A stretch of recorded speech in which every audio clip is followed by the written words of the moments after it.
Frederick Wilson. In April 2008, a deadly home break-in in Tulsa County, Oklahoma, took a man's life. For nearly 2 decades, the case went cold until a breakthrough in DNA technology finally pointed investigators to a suspect. On April 22, 2008, 2 masked men forced their way into a home in Tulsa County. What happened next was planned and terrifying. Investigators later said that the intruders tied up Frederick Wilson and his girlfriend with zip ties. The home was being robbed. Frederick was separated and was eventually executed. Authorities said that he was shot in the head, with one chilling detail. When deputies arrived, they found Frederick with a pillow over his head and a bullet hole through it. His girlfriend survived the attack physically unharmed, but she saw the violence happen. Even though there were early suspicions, investigators did not have the forensic tools they needed to make an arrest in 2008. The case stalled. Years went by. Then, more than a decade. For Frederick's family, justice seemed farther and farther away. Everything changed with advances in forensic science. Investigators went back and looked again at key evidence, especially the zip ties used to tie up the victims. DNA testing revealed something very important. Saliva found on the zip ties matched Alonzo Cortez Johnson. This was the break detectives had been waiting for. According to authorities, Johnson had been an early suspect. But in 2008, the technology simply was not there to prove it. In 2026, nearly 18 years after the crime happened, the Tulsa County Sheriff's Office announced that Alonzo Johnson was charged with ending Frederick's life. He is already serving time in Oklahoma for a separate conviction. He has been in prison since 2013 for ending the life of former 2 football player and Tulsa businessman Neil Sweeney later in 2008. In that case, a gas station owner, Muhammad Aziz, hired the men to end Neil's life over a business dispute. Aziz got out of prison in 2024 after serving 11 years of a 32-year sentence. Investigators believe that Johnson was one of the masked men involved in the robbery and killing. Authorities have also said that another suspect may have been involved. He is Fred Shields, but at this time he has not been charged in this case. Shields is also in prison for ending the life of Neil Sweeney. They are both in prison for life. Sheriff's officials stress the role of modern forensic science and persistence. One investigator explained that the case was solved through new DNA technology and what they called good old-fashioned police work. Court documents say that someone told Frederick's sister that a hit was put on Frederick over large amounts of money. Sheriff Vic Regalado said, "There is no better feeling in the world than being able to call the family of someone lost to violence and let them know that 1, we have solved this case. 2, there has been a suspect. You can rest easy knowing that individual is off the streets and we are going to pursue justice for them." For Frederick's family, the arrest brought both relief and grief. His mother, Sandra Wilson, spoke with emotion after learning that a suspect had finally been identified. "I want to thank all these detectives. It is a big relief that there is an arrest now. I know it is not going to bring my child back, but I thank everyone." Sandra said that she is going to the cemetery to tell her son that she never gave up on him. She also said that they are going to have a big celebration this April. She added, "Do not give up. It took me 17 years just to find out who it is. Now I know." Officials also recognized the long wait for justice. One statement reflected on the heavy emotions of the case. "No announcement can undo that loss, but we hope this brings a sense of closure." Sheriff Regalado said, "We want people to know that just because time has passed does not mean that justice cannot happen." Michael Brooks. One morning in August 2016, a man was found dead inside his own home in Apple Valley, California. There were no signs of forced entry, no clear suspect, and no immediate answers. For nearly 10 years, his case remained unsolved until a breakthrough came and investigators finally named the person responsible. On August 10, 2016, deputies were called to a home in the 12,600 block of Apple Valley Road. Inside, they found the body of 54-year-old Michael Brooks. Authorities quickly determined that his life had been ended by a single gunshot wound and that the injury was not self-inflicted. There was no one else inside the home at the time. From the very beginning, investigators knew that his life had been taken, but they did not yet know who was responsible. Michael was not just another case file. He was known in the community as Mudslinger, a nickname that showed his personality and presence in the high desert. He was a father to 3 daughters, 3 sons, and a stepdaughter. A man who had lived in the area for more than 30 years, and someone people remembered as hardworking and devoted to his family. In a deeply emotional tribute, one of his daughters said, "I loved my father so much. He was my Superman, my hero, and it breaks my heart every day without him. And watching my sisters cry and go through the same." For his family, the loss was immediate, and the lack of answers made it even harder. Detectives launched a full investigation. They carried out many interviews, identified and questioned several persons of interest, and followed every lead they had at the time. Sadly, they did not have enough evidence to make an arrest. Eventually, the case went cold. For years, there were no breakthroughs, just a grieving family waiting for answers. His father, Michael Brooks Sr., said that he did not know who might want to hurt his son. He said, "If it had been someone who was mean or cruel, I guess you could understand it. But as far as we know, he never had any enemies." As time passed, the case disappeared from headlines, but not from the minds of investigators. According to officials, cold case teams regularly look again at old files, hoping new technology or new information will reveal something that was missed before. And in 2025, that is exactly what happened. Nearly 10 years after the case was opened, detectives with the cold case team reopened the investigation. This time, something changed. Through renewed investigative work, they identified a suspect, Michael Austin Roberts. At the time of the crime, Roberts was just 18 years old. By 2026, he was 27 years old and already in custody on an unrelated charge. Investigators interviewed Roberts, and by the end of that interview, they had enough to act. On February 3rd, 2026, nearly a decade after the crime happened, Michael Austin Roberts was arrested for ending the life of Michael Brooks. He was booked at the West Valley Detention Center and held on serious charges. Authorities confirmed that he had been identified as a suspect only after the case was reopened. Earlier investigations had not been able to clearly link him to the crime. A department spokesperson explained that he was interviewed and then arrested for the crime. While authorities have not publicly shared every detail, key facts are known. The crime appears to have been intentional and targeted. The lack of forced entry has led to guesses that Michael may have known the person who hurt him, or at least did not expect danger. However, officials have not publicly confirmed a motive. For nearly 10 years, Michael's family lived with uncertainty. His father described the emotional pain of waiting for answers. He said, "It has been rough. I say there is always a reason. But when it happens to you and your family, you have to wonder why." That question, why, is one many families in cold cases carry for years. Hernan Marquez. One early morning in August 2002, a night of partying in a California neighborhood turned deadly. For more than 2 decades, no one was arrested, no one was charged, and the case went cold. Hernan Marquez was from Indio, California. On the night of August 10th, 2002, and into the early morning of August 11th, he went to a gathering at a home in La Quinta, located in the 52,200 block of Avenida Mendoza. There were many people at the party. At some point, tensions began to rise. According to investigators, an argument broke out among people at the party. No one knew it yet, but that moment would turn deadly. At around 4:15 a.m., the situation got worse.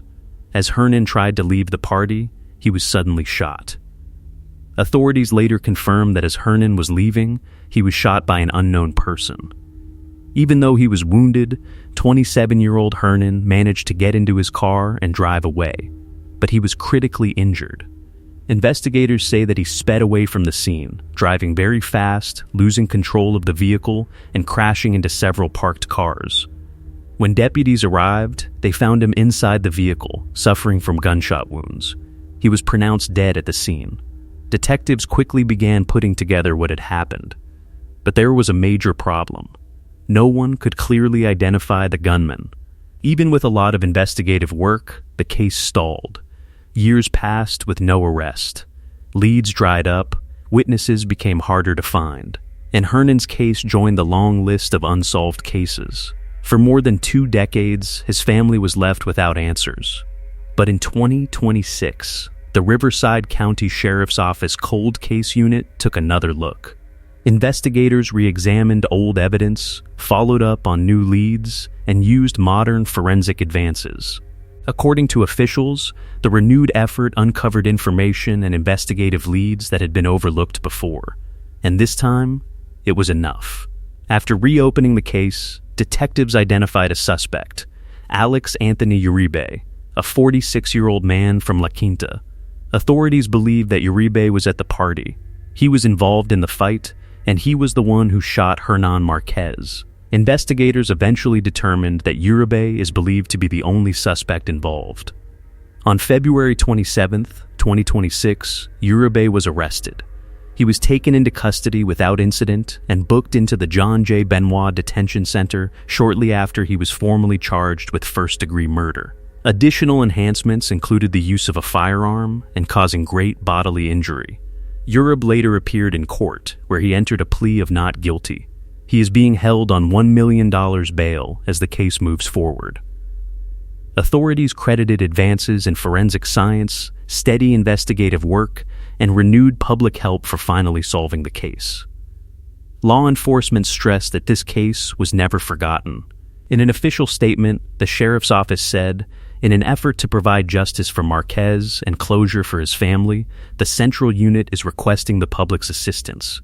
This investigation remains ongoing, and no more information will be released at this time. Anyone with information is encouraged to contact Master Investigator Robertson or Deputy Lucifa at 951-955-2777.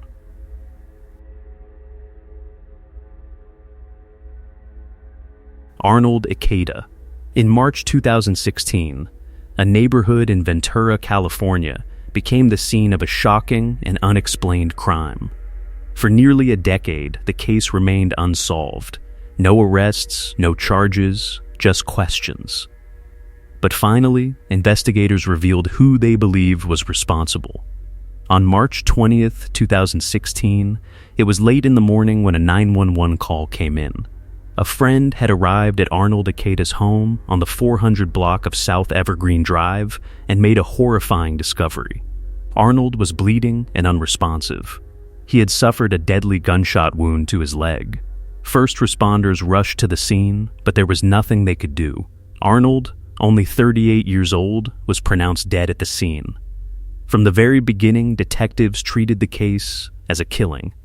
Investigators worked hard. They interviewed more than 20 witnesses, reviewed phone records and surveillance footage, and carried out several rounds of forensic testing. In spite of these efforts, something important was missing, enough evidence to make an arrest. Early in the investigation, detectives focused on one man, Johnny Caro. Also known by the nicknames Lieutenant or Lou, Caro had been in close contact with Arnold on the morning of his death. This connection raised suspicion right away, but suspicion alone was not enough. At the time, investigators could not build a case strong enough to charge him. As months turned into years, the case stalled. Even with strong investigative work, detectives hit a wall. The victim's mother, Sheila Ikeda, said, "It is a struggle every day. You lose a piece of yourself." Then, in 2021, 5 years after the crime happened, a major development changed everything, but not in the way anyone expected. On December 30th, Johnny Caro was killed in an unrelated crime in Desert Hot Springs. His own case remains unsolved. With their main suspect dead, Arnold's case was effectively frozen. On the digital tribute wall below Caro's photo, Sheila left a message. It reads, "On March 20th, 2016, he shot and ended my son's life. Karma got you. In 2025, nearly 9 years after the case was opened, the Ventura County Cold Case Unit reopened the investigation. This was not a simple review. Detectives went back through every piece of evidence, including original reports and witness statements, autopsy findings, surveillance footage, phone and cell records, and even recorded jail calls. They also carried out new interviews, searching for anything that may have been missed.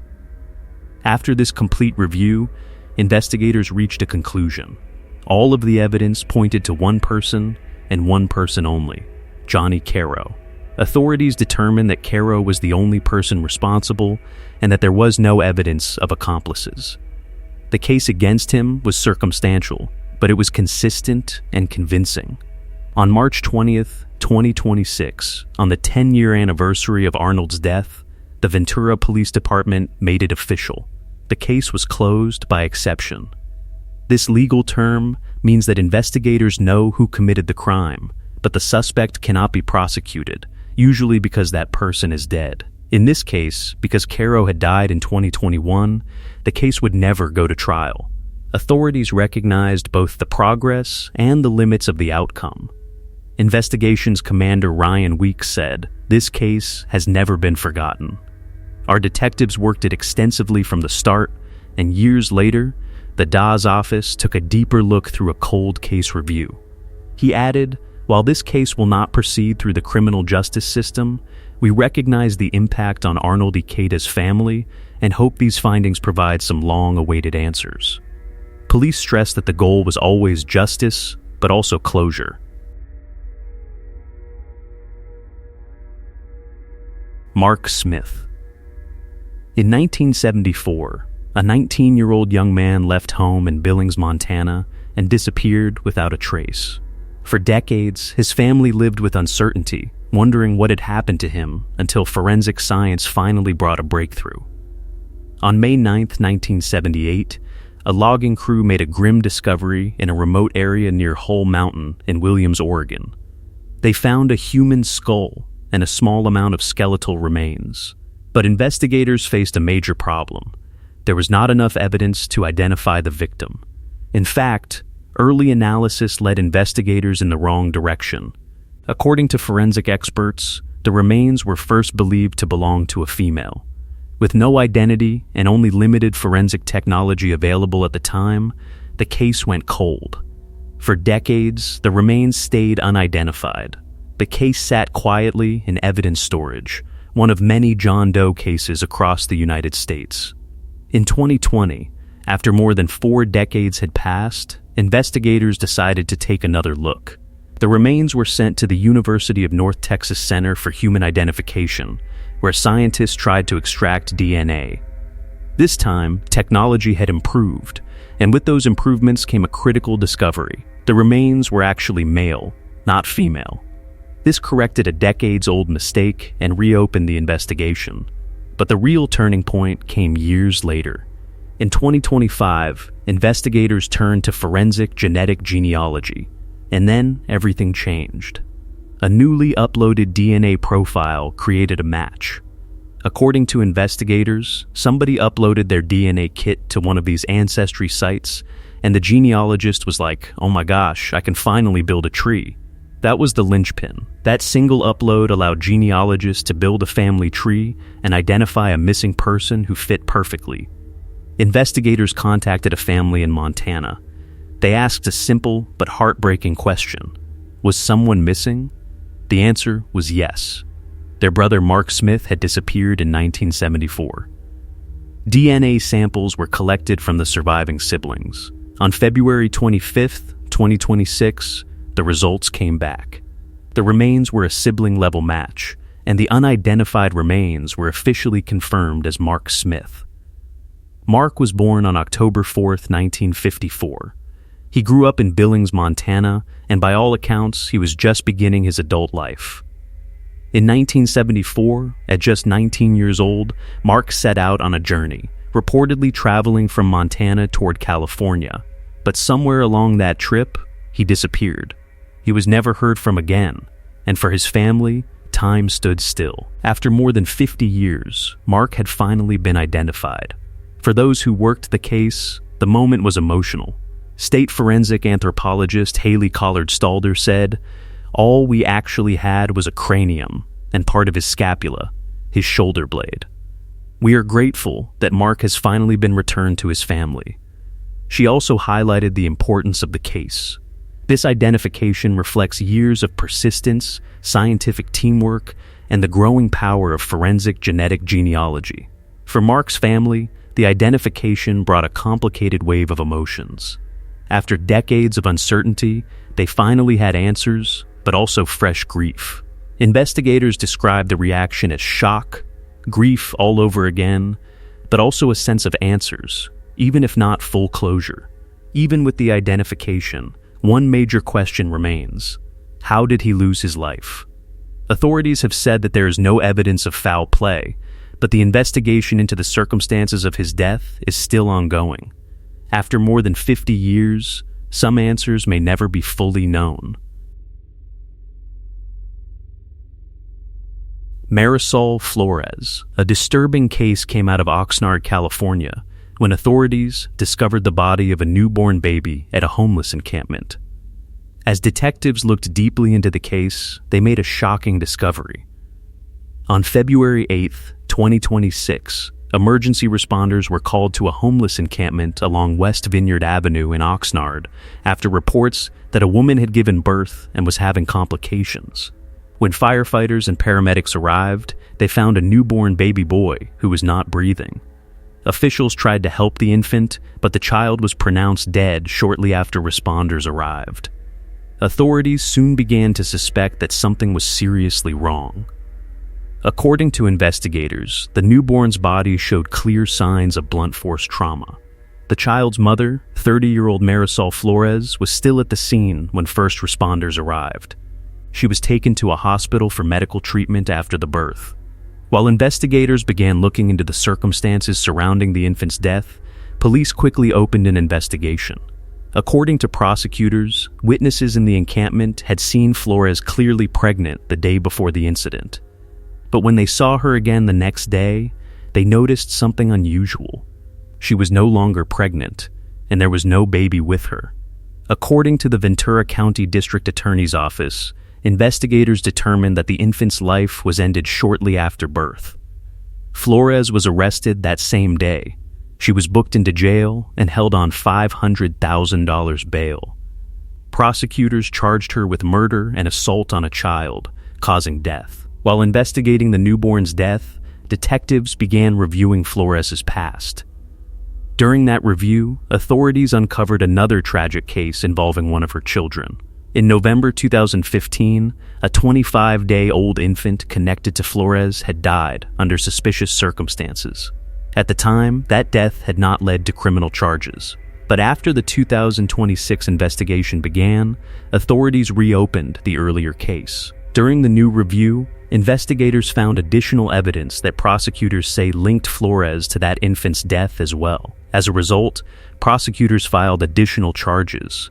Flores was charged with 2 counts of murder and 2 counts of assault on a child causing death. The new charges greatly increased how serious the case was.